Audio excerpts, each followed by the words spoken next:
Hey guys, what's up? Welcome back to Rome Sorry. Today, let's look at latest LineageOS Fan Edition 11.69 running on Xiaomi POCO F1. I did already made a gaming video of this ROM. If you haven't seen yet, link is in the description. Also, you can join my Telegram channel for more questions.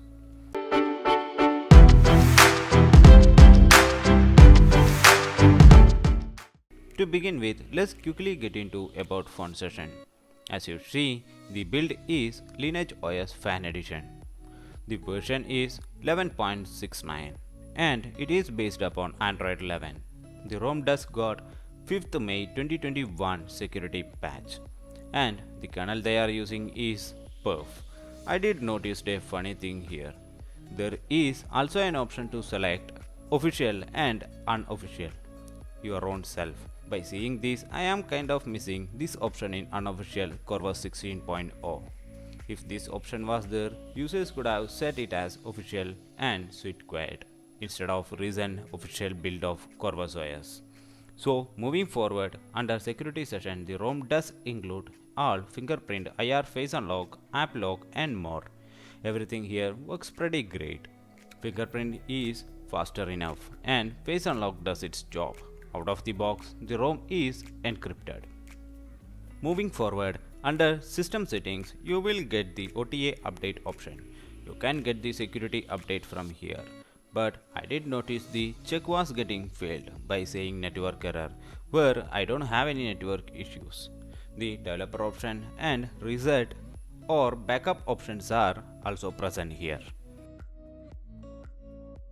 Yes, as like the other ROMs, you will get the pixel thermal switching under battery settings, which does its job. Also, you can see the battery status and other tweaks as well.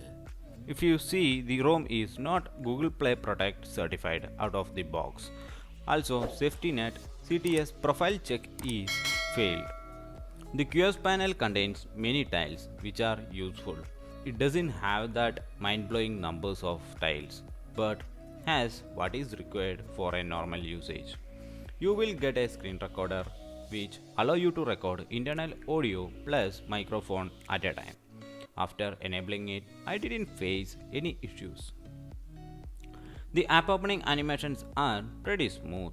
Under recent menu, you will get the option for screenshot and clear all option as well. Both does its job pretty well.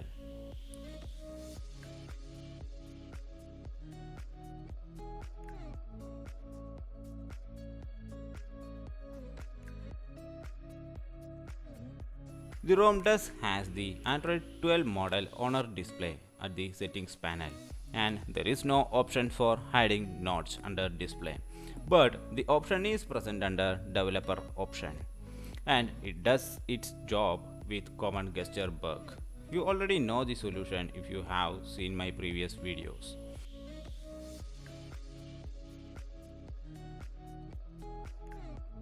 The Antutu here scores 3,42,000 plus and Geekbench scores for single core 411 and multi-core 2032, which are average scores.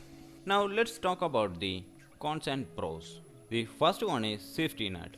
It does fails out of the box, but you can still use some banking applications since only CTS profile is failing.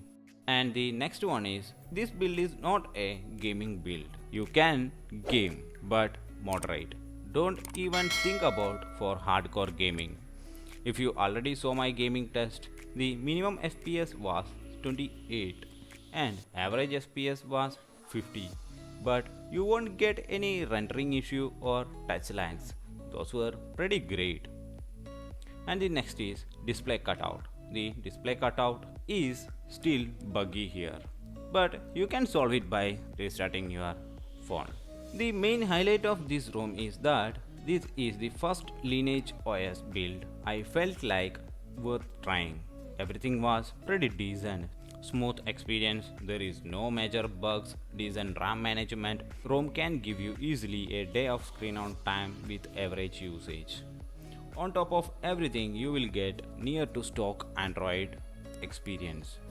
Totally, I am happy with this build of LineageOS. What do you guys think? Let me know in the comment section. That's all for today. Till next time, be safe and take care. And yeah, don't forget to hit that like button if you find this video helpful.